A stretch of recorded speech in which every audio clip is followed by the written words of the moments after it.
Hello बच्चों। कैसे हैं आप सब लोग। तो मैं उम्मीद करता हूँ आप सब लोग बहुत अच्छे होंगे।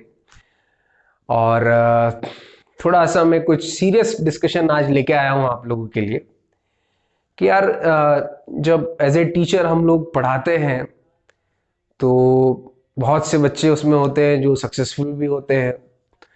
बहुत से स्टूडेंट्स ऐसे भी होते हैं जो बेसिकली उतना परफॉर्म नहीं कर पाते और अपने गोल को अचीव नहीं कर पाते और काफ़ी पीछे भी रह जाते हैं।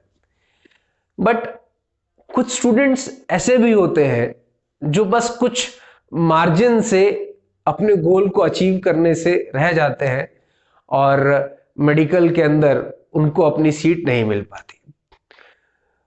तो कभी कभार हमें भी हमारी मोरल रिस्पॉन्सिबिलिटी फील होती है कि यार उन बच्चों के लिए वाकई में अगर कोई हॉनेस्ट सजेशन दिया जाए कि उनको क्या करना चाहिए, तो उसी के लिए मैं आज आप लोगों के लिए वीडियो बना रहा हूं।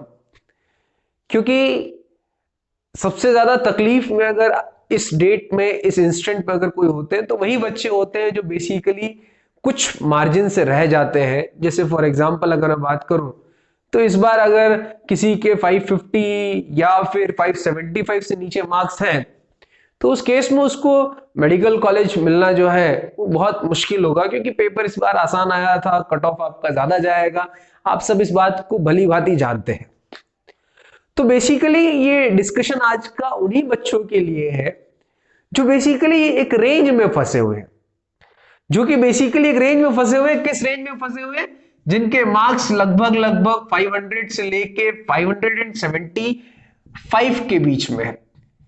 इस रेंज में जो बच्चे हैं वो बेसिकली कश्मकश में है और वो जानते भी हैं कि कॉलेज हमको मुश्किल है मिलना, और इस उम्मीद में भी लगा के बैठे हुए हैं कि नहीं यार क्या पता शायद से कॉलेज मिल जाए। तो यार बेटा देखो, आप लोगों के लिए मेरा एक हॉनेस्ट सजेशन है कि 575 के अगर नीचे है तो कॉलेज मिलना बहुत मुश्किल है। और बहुत मुश्किल है तो आप लोगों को अब वो जिद छोड़ के थोड़ा आगे का सोचना चाहिए कि मान लेते हैं कि अगर हमको कॉलेज नहीं मिलता है तो उस केस में मुझे क्या करना है। तो यार जब आपको कॉलेज नहीं मिल रहा है तो आपके पास दो ऑप्शन है। इस रेंज में अगर आप फंसे हुए हैं और कॉलेज नहीं मिल रहा है तो आपके पास दो ऑप्शन है। एक ऑप्शन जो है वो तो यार ये रहा कि आप एक ड्रॉप ले लीजिए कि एक साल हम लोग कहीं एडमिशन नहीं लेते और बेसिकली किसी इंस्टीट्यूशन में रह के पढ़ाई करते हैं, या जैसा भी आप चाहें या जैसा भी आप लोगों के पेरेंट्स आपको अलाउ करते हैं। दूसरा एक सजेशन यहां पे और है आपके पास जो आप लोग सोच सकते हैं कि यार अगर एमबीबीएस के अंदर एडमिशन नहीं मिल रहा है मान लेते हैं, बट इस रेंज के अंदर ये कंफर्म है कि यार आपको डेंटल के अंदर एडमिशन आपका मिल जाएगा। ठीक, एमबीबीएस के अंदर एडमिशन नहीं मिल रहा है पर आपको आपके डेंटल का जो एडमिशन है वो मिल जाएगा। पर थोड़ा सा लॉजिकली सोचिए, ये दोनों ऑप्शन है और बहुत बच्चे इन दोनों ऑप्शंस के अंदर जो चाहे वो चूज कर सकते हैं। मैं खाली अपनी राय बता रहा हूं कि यार आप लोगों को क्या करना चाहिए।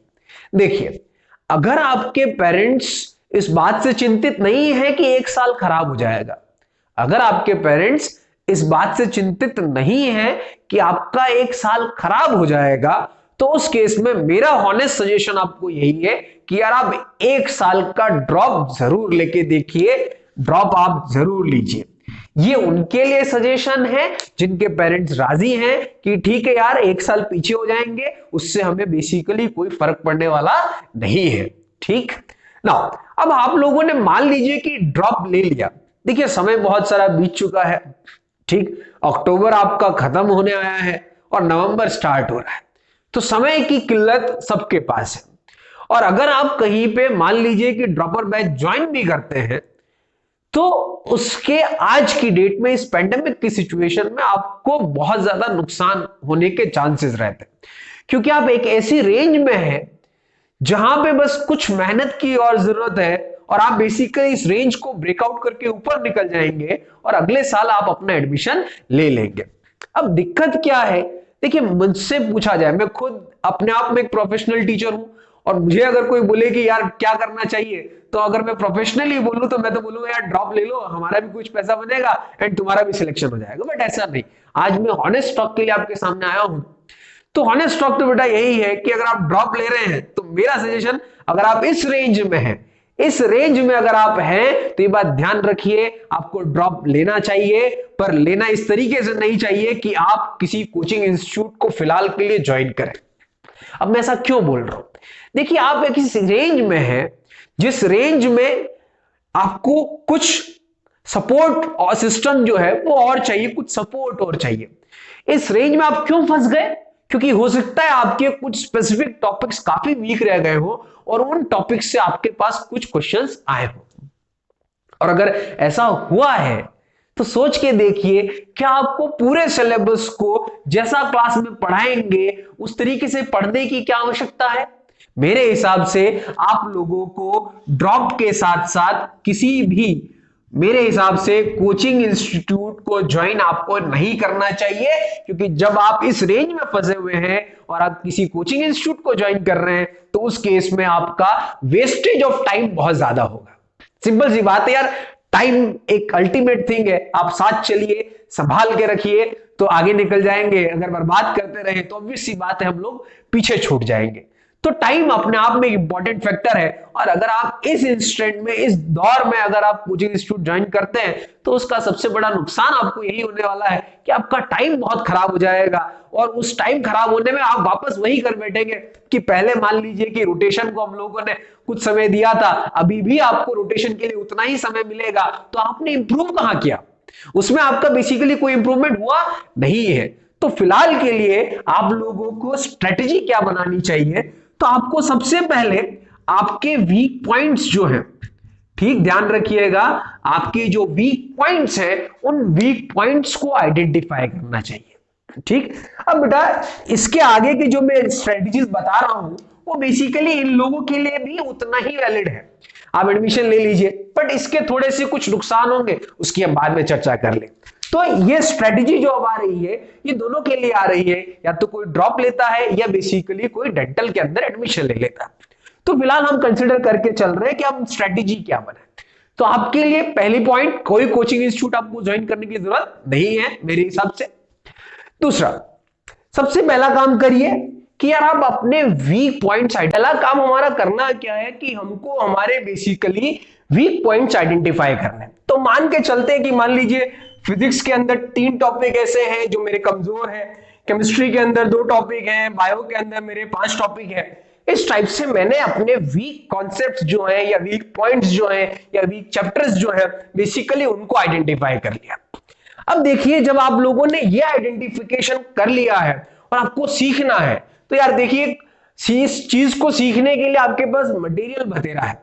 देखो, आपको जिस टीचर ने पढ़ाया होगा उसने भी खराब नहीं पढ़ाया होगा, उसने भी आपको हर चीज उतने अच्छे से समझाई होगी। तो पहली चीज तो जो आपके टीचर ने पढ़ाया था उस टीचर के नोट्स को या उन सब चीजों को रेफरेंस ले लीजिए। हो सकता है कि उसके साथ आपको कुछ स्पेसिफिक पॉइंट समझ में ना आए, तो पहला काम इन सबको क्या करना चाहिए, इनको क्लियर करने के लिए, कि आप लोग अपने लेक्चर नोट्स जो है, जो आप लोगों को पहले लिखवाए गए थे, आपके टीचर ने आपको लिखवाए थे, उन लेक्चर नोट्स को रेफरेंस में लेके आइए। अब उन लेक्चर नोट्स के अंदर क्या होगा कि आपको कुछ स्पेसिफिक कॉन्सेप्ट होंगे वो समझ में नहीं आएंगे, उसके लिए मटेरियल्स आपके पास बहुत सारे हैं। ठीक, किस टाइप के मटेरियल्स की मैं बात कर रहा हूं तो देख लीजिए। पहली सबसे चीज जो आसान तरीके से मिल जाती है वो आपके पास YouTube है। आप कॉन्सेप्ट डालिए, उस कॉन्सेप्ट के ऊपर आपको YouTube के अंदर बहुत सारे वीडियोस मिल जाएंगे। बहुत अच्छे अच्छे फिजिक्स टीचर्स ने पूरे के पूरी लेक्चर सीरीज आप लोगों को डाल के रखी हुई है। तो YouTube पे आपको वो स्पेसिफिक कॉन्सेप्ट पढ़ना है, पूरे कॉन्सेप्ट नहीं पढ़ने हम लोग को, क्योंकि हमें तो वही तैयार करना है जो हमारा वीक रह गया, बाकी को हम बाद में देखेंगे। ठीक, तीसरा, अगर आपको YouTube से कोई सेटिस्फेक्शन नहीं हुआ है तो उस केस में आप लोगों के पास और अलग अलग प्लेटफॉर्म्स हैं, जैसे कि आपका अनअकैडमी हो गया या वेदांतु हो गया। इन सब की YouTube के ऊपर ऑनलाइन फ्री क्लासेस मिलती हैं जिनको बेसिकली आप अपने उस स्पेसिफिक कॉन्सेप्ट को स्ट्रॉन्ग करने के लिए यूज कर सकते हैं।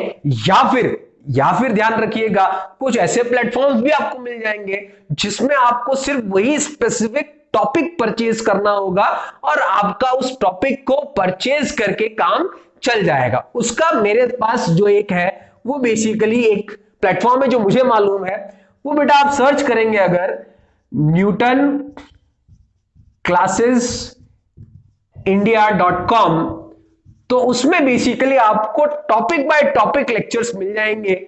बस आपको उसी स्पेसिफिक पर्टिकुलर टॉपिक के लिए पे करना है, बाकियों के लिए पे करने की जरूरत नहीं है। ऐसा मत समझिए कि ये सब जो है मैं बेसिकली इनकी पब्लिसिटी कर रहा हूं, ये नहीं, ऐसा नहीं है। ये सिर्फ आपकी पर्टिकुलर स्ट्रेटजी के लिए है, आप जैसा चाहे वैसे यूज करिए। कुल मिला के बात इतनी सी है कि जो कॉन्सेप्ट वीक रह गया उस कॉन्सेप्ट को हमको क्या करना है, तो स्ट्रांग करना। तो ये तरीके हुए मेरे पास कि मैं जो कॉन्सेप्ट वीक रह गए उनको उनके साथ मुझे क्या करना है, ये पहली चीज।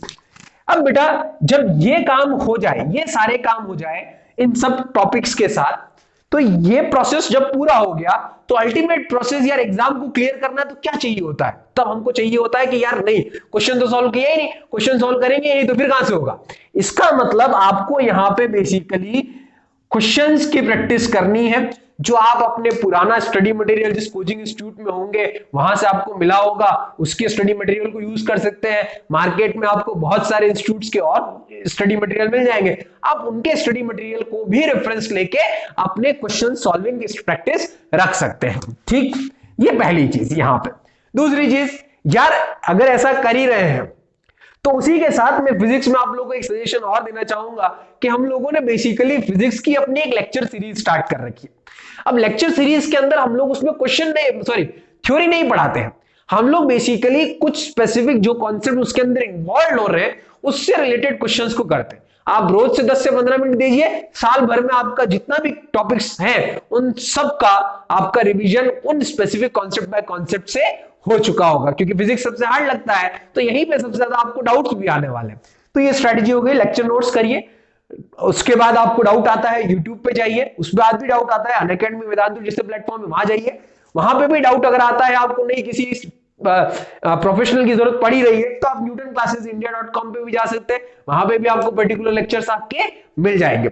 ये सब काम जब हो जाए तब हमको बेसिकली उस पर्टिकुलर टॉपिक के क्वेश्चन सॉल्व करने हैं, और उसी के साथ साथ हमको ये डेली हैबिट रखनी है कि यार नारायण सर की जो लेक्चर सीरीज चल रही है फिजिक्स की, उसका एक वीडियो हम लोगों को रोज देखना है, ताकि मेरे जो इसके अलावा जो कॉन्सेप्ट्स हैं, इसके अलावा जो भी चैप्टर पढ़ रहा हूं उसके अलावा जो चैप्टर्स हैं वो चैप्टर्स भी मेरे टाइमली रिवाइज होते रहे। ठीक, तो आप लोग मेरा जो चैनल है उसकी प्लेलिस्ट में जा सकते हैं। काइनेमेटिक्स हम लोग कंप्लीट कर चुके हैं, प्रोजेक्टाइल मोशन भी हम लोग आज कंप्लीट कर चुके हैं।